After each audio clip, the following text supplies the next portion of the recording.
O jurista José Afonso da Silva divide as normas constitucionais quanto à eficácia e aplicabilidade, em normas de eficácia plena, normas de eficácia contida e normas de eficácia limitada. Essa classificação é a mais exigida em provas de concursos públicos. Por exemplo, a gente sabe que a norma de eficácia plena é aquela que, apenas com texto constitucional, ela é capaz de produzir todos os seus efeitos de forma imediata e integral. Assim, as normas desse tipo não dependem de outras normas para produzir seus efeitos. Por isso, se diz que a aplicabilidade das normas de eficácia plena é dita direta. Essas normas podem ser aplicadas diretamente, não precisando de outras normas para viabilizar a sua produção de efeitos. Ela é imediata, porque elas estão aptas a produzir efeitos desde o momento em que entram em vigor, ou seja, imediatamente, e integral, porque elas são capazes de produzir todos os seus efeitos em sua integralidade, não dependendo de nenhuma outra norma para completar. Relacionado à aplicabilidade integral, também se diz que as normas de eficácia plena, elas são não restringíveis. E relacionada à aplicabilidade direta integral, elas são autoaplicáveis. Por exemplo, o artigo 19 diz que é vedado à União, aos Estados e ao Distrito Federal e aos municípios criar distinções entre brasileiros ou preferências entre si. Então, esse artigo da Constituição Federal, ele não faz menção a outras leis que poderiam vir para poder trazer um alcance maior ou menor dessa lei. Apesar de as normas de que nós estamos tratando não precisarem de normas para que possam produzir efeitos, é possível, lógico, que haja alguma norma regulamentadora sobre o assunto. Isso não impede. Mas isso não muda o fato de que as normas de eficácia plena, elas podem produzir seus efeitos imediatamente, de forma integral e direta. Ou seja, você pode ter uma outra lei, mas mesmo que não tiver, ela já produz seu efeito imediato. As normas de eficácia contida ou prospectiva, elas são capazes de produzir todos os seus efeitos desde a sua entrada em vigor, mas que podem ser restringidos no futuro. Por isso, a sua aplicabilidade tem as seguintes características: ela é direta, imediata e possivelmente não integral. Direta, como a gente já falou, aplica-se diretamente, não precisando de outras normas. Imediata, porque produz os efeitos logo que entra em vigor, e possivelmente não integral, porque elas são capazes de produzir todos os seus efeitos em sua integralidade quando entra em vigor, mas podem sofrer restrição futura, ou seja, se vier uma outra lei, ela pode trazer alguma restrição, limitando essa norma. Da mesma forma que as normas de eficácia plena, elas também são auto-aplicáveis, tendo em vista as características de aplicabilidade direta e imediata, porém, diferentemente delas, elas são restringíveis, o que justifica o seu efeito de não ser integral. Por exemplo, o artigo 170, parágrafo único, vai dizer que é assegurado a todos o livre exercício de qualquer atividade econômica, independente de autorização de órgãos públicos, salvo nos casos previstos em lei. Olha, salvo nos casos previstos em lei. Ou seja, já está prevendo que pode vir uma lei a fazer uma restrição, uma limitação dessa norma.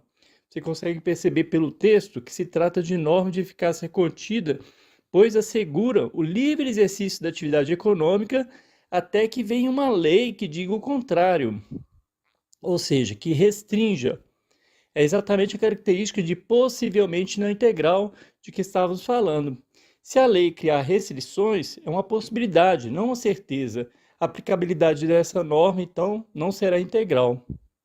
Apesar de usualmente considerarmos que seriam leis que restringiriam as normas de eficácia contida, isso não é necessariamente verdade, porque é possível que a eficácia de uma norma venha a ser restringida até por um conceito jurídico indeterminado.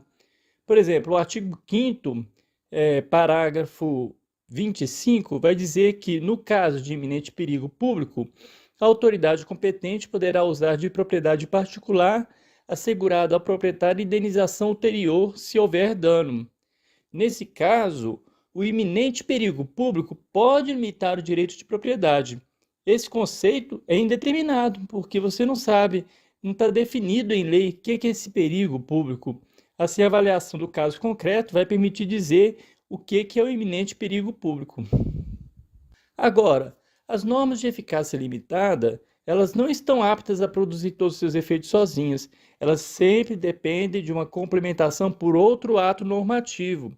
Por isso, sua aplicabilidade, ela é indireta, ela é mediata e é reduzida. Então, tudo negativamente, né? Indireta porque ela não pode ser aplicada diretamente, necessita de outras normas.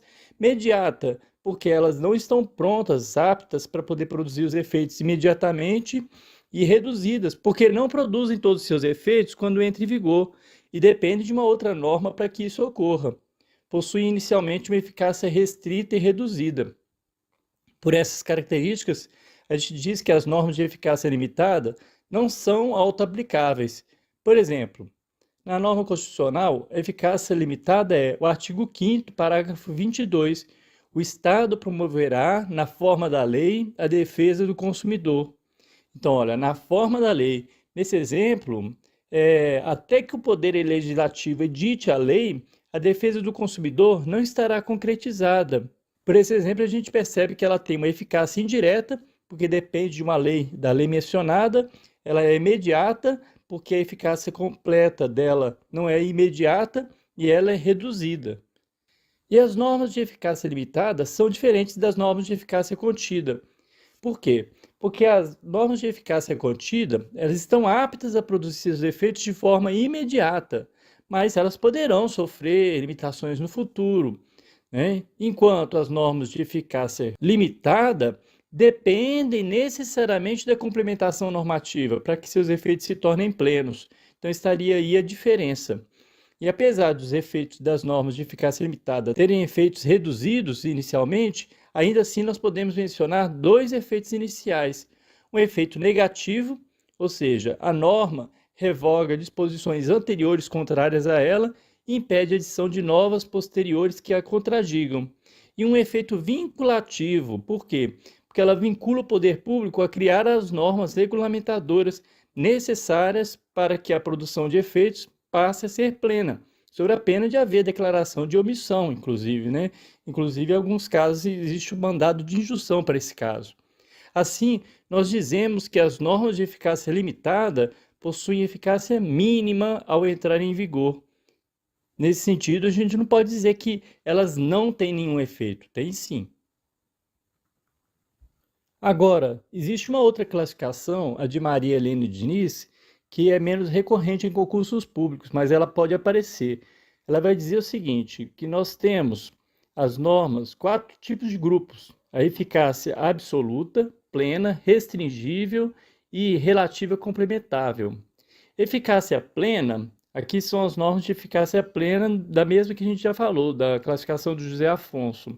As normas de eficácia restringível são aquelas normas de eficácia contida da classificação anterior também, né? Então, o nome restringível tem a ver com a contida, né? Ou seja, aquela norma que pode vir a ser restringida no futuro. Então, é o mesmo conceito. As normas de eficácia relativa, complementável, ou dependentes de complementação, são exatamente as normas de eficácia limitada, da classificação também que a gente falou ganha mesmo.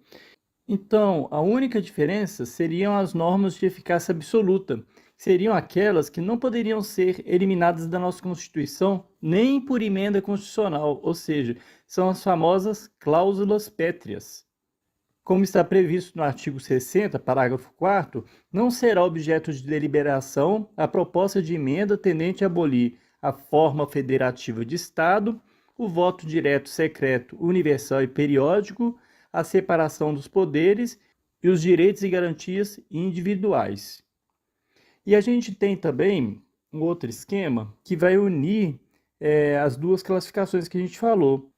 Então, nesse sentido, com a classificação de Maria Helena Diniz, nós podemos, então, complementar, né, a classificação do José Afonso da Silva, relacionando os conceitos e entender de forma integral a divisão das normas constitucionais.